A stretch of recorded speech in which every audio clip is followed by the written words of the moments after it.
Blessings from Denise Sheehan. And today I am calling in all wild hearted divine visionaries, calling you to ceremony and to spiritual disobedience.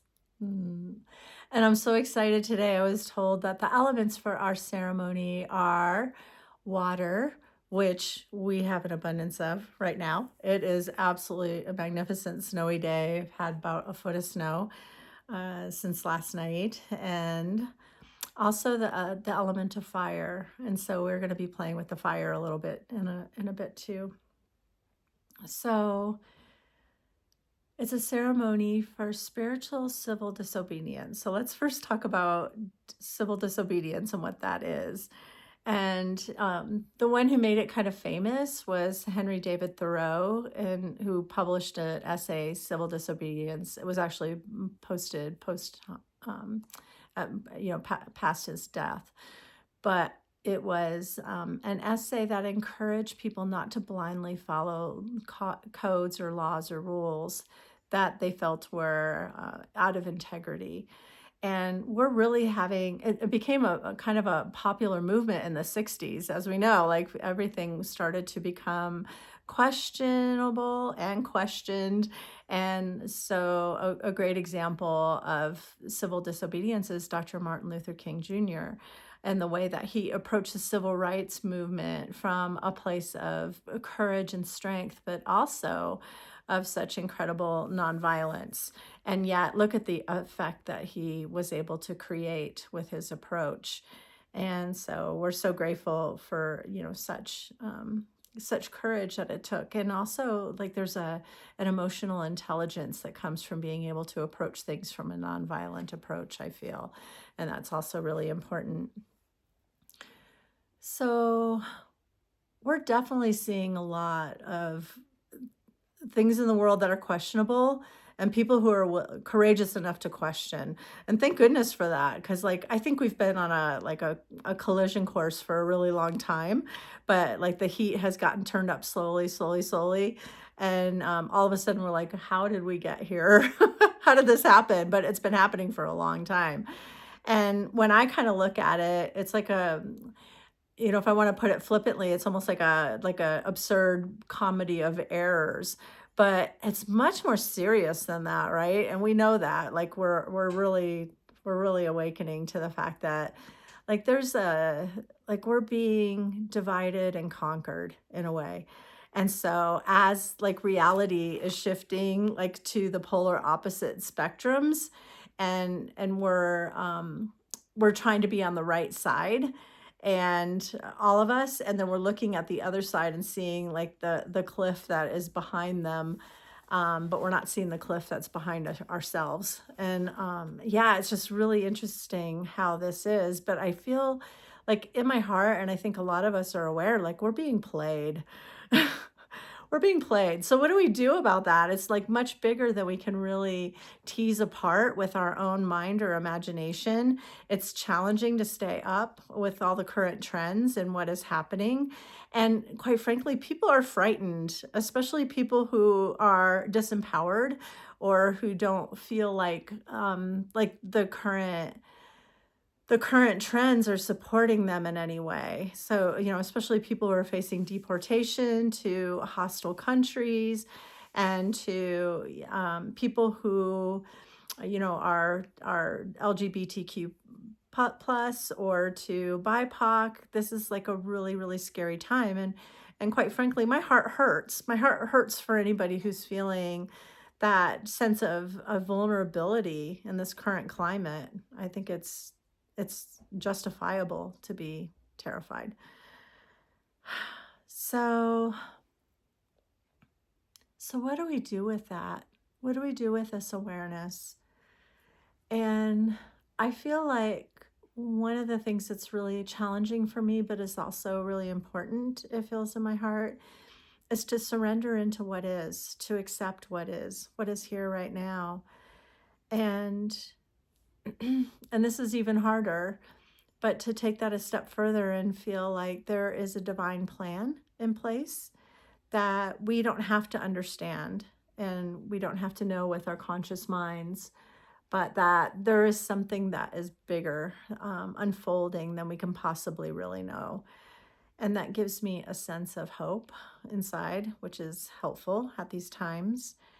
And I feel almost like it's a world on fire.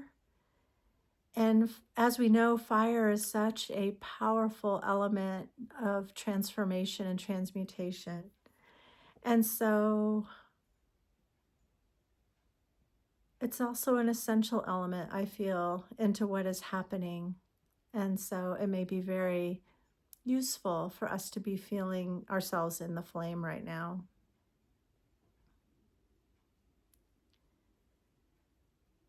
So, from that place, for me, from that place of acceptance of what is, and to being willing to feel into that there is a bigger plan than I can possibly be aware of, it allows me to open up to a deeper psychic sense, I feel, that allows me to cultivate a peace in my heart where I feel like I have nothing to defend, nothing to prove.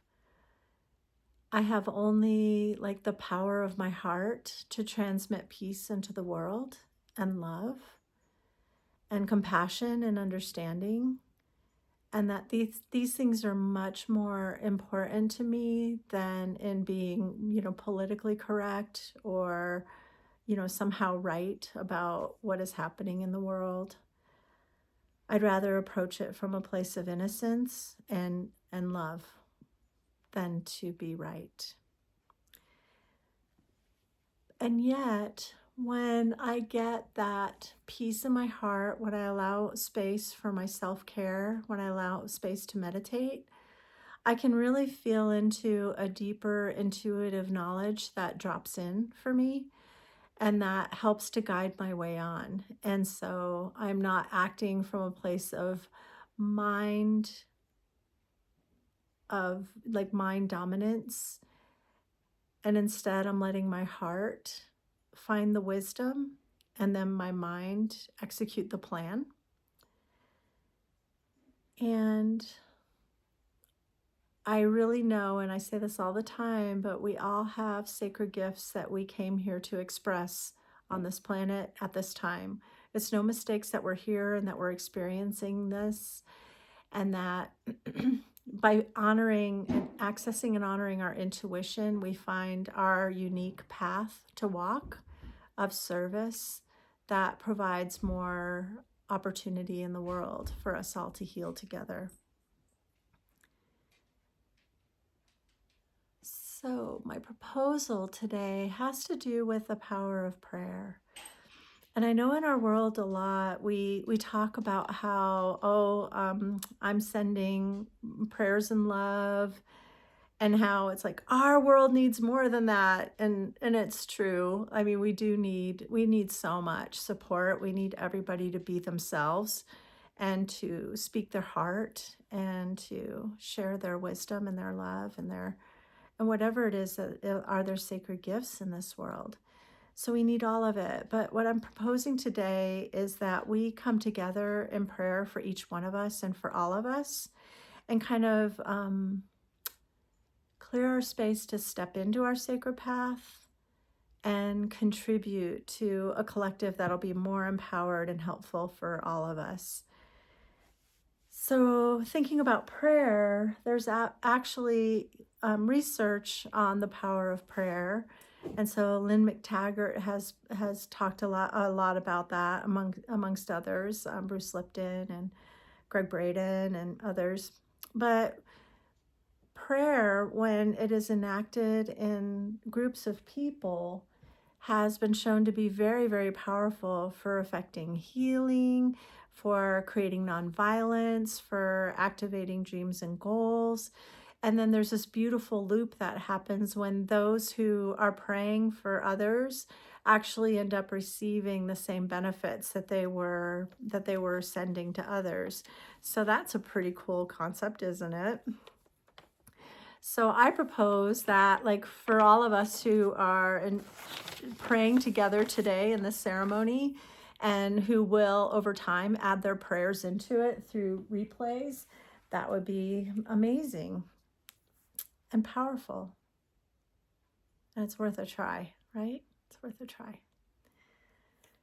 So what we're going to do is we're going to do some inquiry for ourselves, and um, we're going to place our prayers in a burden basket. Have you ever heard of a burden basket?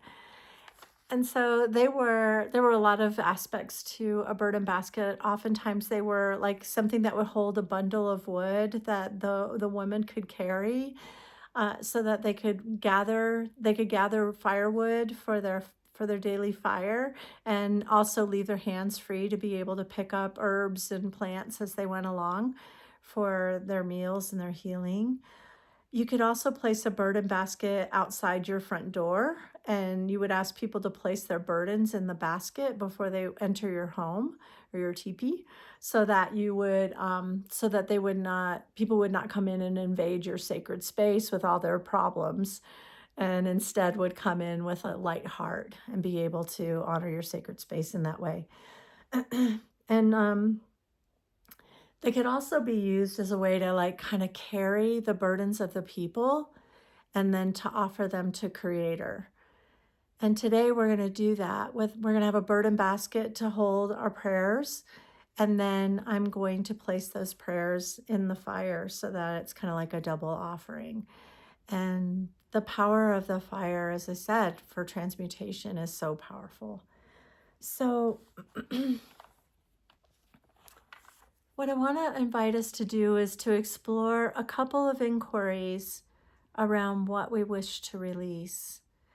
And I'll allow a little pause for that, but I also would like to encourage you to actually pause this recording when you're listening to it and give yourself some space to really write down in some broad brushstrokes some of your responses to these questions, and then to place them energetically in our our beautiful basket.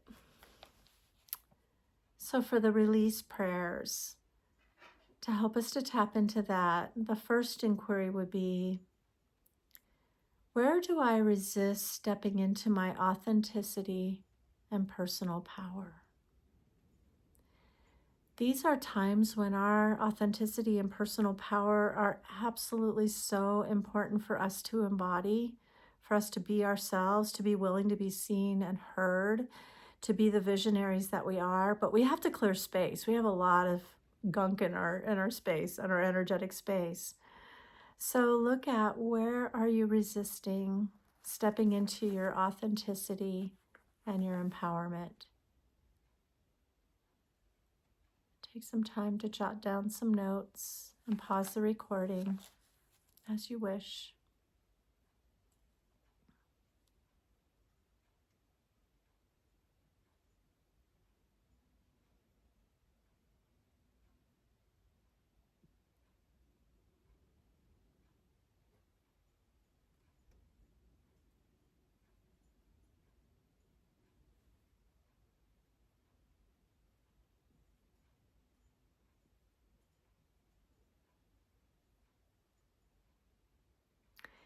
And the next one's really big, so I'm going to divide it up into two.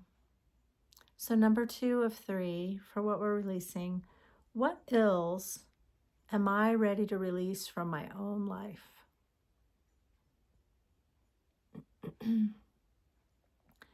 What ills am I ready to release from my own life?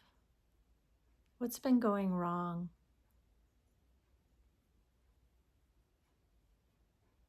What's been hard to accept? What are the challenges that keep me stuck? Feel free to pause this and journal.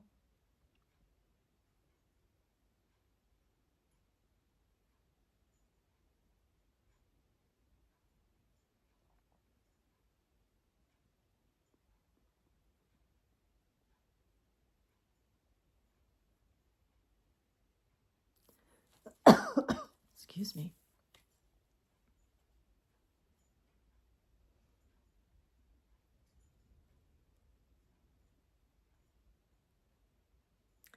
And the third one will be, what ills am I ready to release of the old paradigm? What are the things in our world that I am ready to let go of completely in order to make way for something new? And feel free to pause and journal.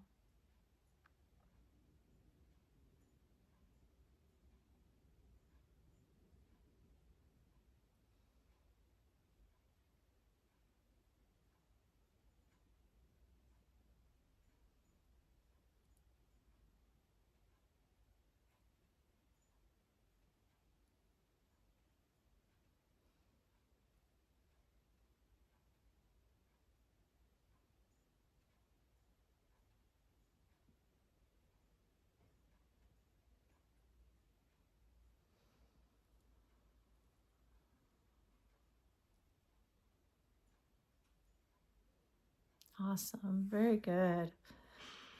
So that is for our deep release. I would like you to go ahead and fill the basket up with all those prayers of release, of letting go.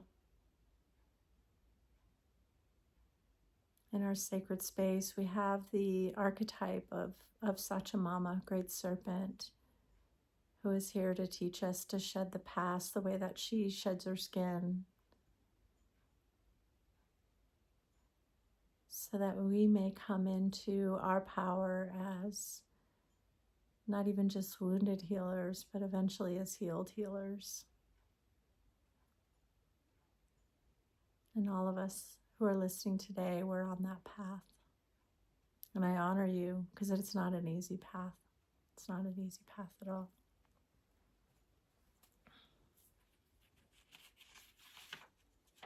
So that's all what we release. It's probably backwards. So that's all in our basket now. Now let's get to be the visionaries. So, what new paradigm, values, and traditions do we wish to call in for the greater good? And we can get really bogged down in details here about how to do that, but I would like to recommend that we just stay with broad strokes, things like equality, of love and honoring in our world, of peace, freedom from conflict, especially that escalates into war.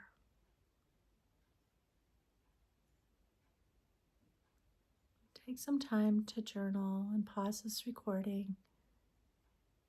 Just know that the time that you spend calling in your visions is so worthwhile for engaging the law of attraction, not only for you, but for our consensus reality.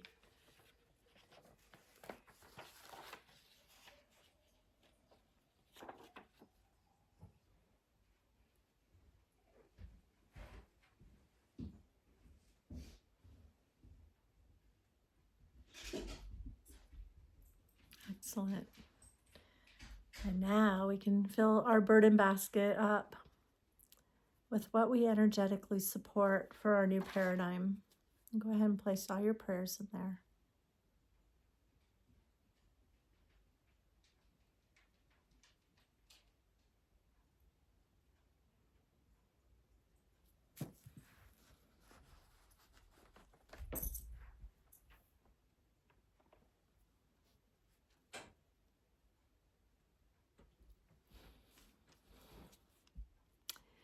And in a moment, I'm going to walk over to the fire where we can all place this in energetically together.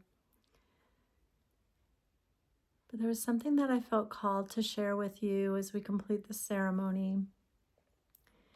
And, we're coming off of, at the time of this recording, although people may be watching later, for sure it'll be just as effective later. But right now we're borrowing on all the beautiful energies of the full snow moon in Leo that happened on February 12th. And it was so powerful to really amplify our awareness around our leadership capacity and calling us forth to be more of an activist in that way. And then, of course, all these beautiful snows came right after the moon, which I'm sure is a synchronicity, not a coincidence. But the next couple of weeks will be really, really important and powerful weeks for us to look at the power of this ceremony and how it's unfolding in our own lives. And one of the ways that we can enact the law of attraction is to look for the evidence of our manifestation. Look for the evidence of us choosing a higher path than we have chosen before. So for those things that we're letting go of, so for example, sometimes I have a tendency to exaggerate, and I really try and catch myself at that. Like, that doesn't feel honest to me. So why would I want to continue to exaggerate? So when I catch myself, I will change what I said, adapt it so that it feels more in alignment.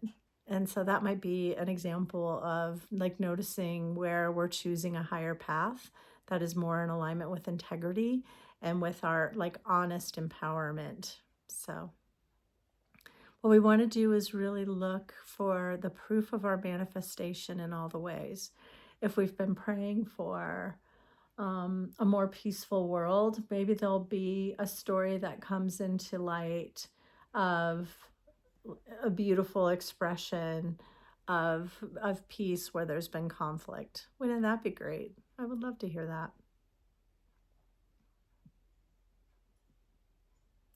I would love for us to hold the vision for more unity and community, a world of spiritual accord and higher peace.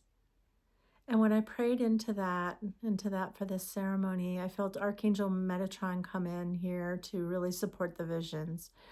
And to be truthful, I downloaded this ceremony last weekend and shared it with one of the groups that was here. And it just felt so powerful, and it felt worthy of revisiting again and again. But so grateful for the support of all of our guides and angels, our archangels, ascended masters who are here to support the shift in consciousness for Earth and for humanity and for all our relations.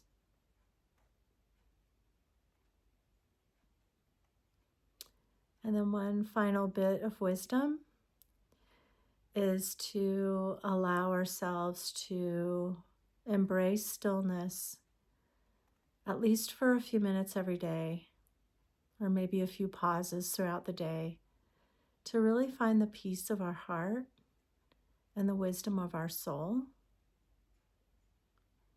and to ask for the courage to be able to step into more empowered ways of being as we follow our intuitive guidance, as we walk more of our sacred path in the world. I just want you to know how much your prayers contribute to the whole of what is, and how we are affecting change in our evolutionary journey by being peaceful, by being loving. And when we're intuitively guided to be the activists, to be the protesters, to be the civil disobedience, then that's what we're called to do. And I know we'll find the courage to do and be that. And how beautiful it is to have that opportunity. So I'm going to release my phone from this little thing and walk us over to the fire.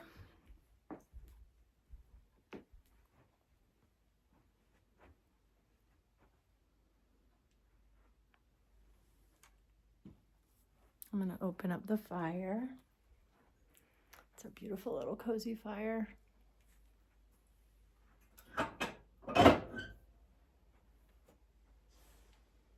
Open up the top.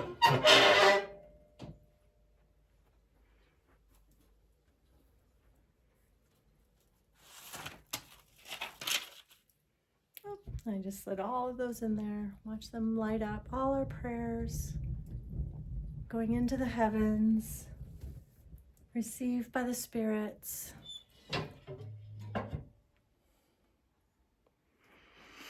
Great mystery, great spirit creator.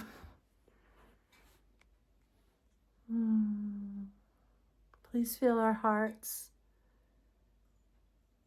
and our souls of deepest reverence for this divine unfolding on planet Earth, for all the mysteries being revealed, for all the hard truths we're also having to face.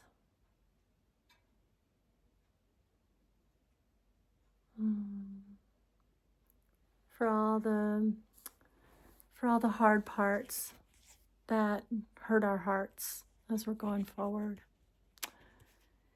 And we pray for our prayers to be received in the heavens and for them to serve the greater good as we evolve into our own expression, Earth's expression of unity, of embracing diversity, of being here for all the people and all of life on planet Earth in a way that honors Earth and all our relations, all her beautiful children. Guide our hearts, Spirit. Guide our souls. Help us to find the truth in our ways of being. Help us to find our courage to be our authentic selves, our most empowered selves, to step into our sovereignty. To be more intuitive as we go forward, so we can find where we're meant to be and when, how we're meant to be, and what we're meant to create. For the greater good of all, we offer these prayers with our hearts open and full of love. And so it is. I love you, my beloveds. Have a wonderful day.